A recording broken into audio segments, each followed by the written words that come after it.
দেখছিস না সুন্দর করে সেজেছি গোঠে যাব বলে, কিন্তু আজ আর মা যেতে দেবে না। তা ধরাসতী মা আপনারা নিশ্চয়ই জানেন, এই ধরাসতী একটি স্তনের বিনিময়ে সেবা দিয়েছিল ভগবানের।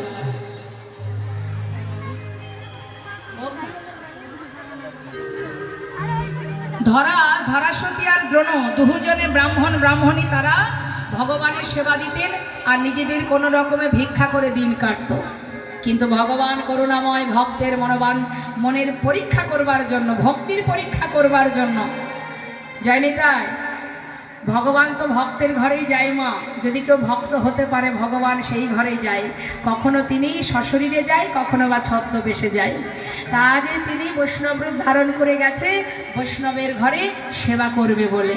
এখন ধরাসতী দ্রোণকে বললে, স্বামী যাও, ঘরে অতিথি এসেছে, অতিথি নারায়ণ, সেবার আয়োজন করো। ভিক্ষায় গেছে মা।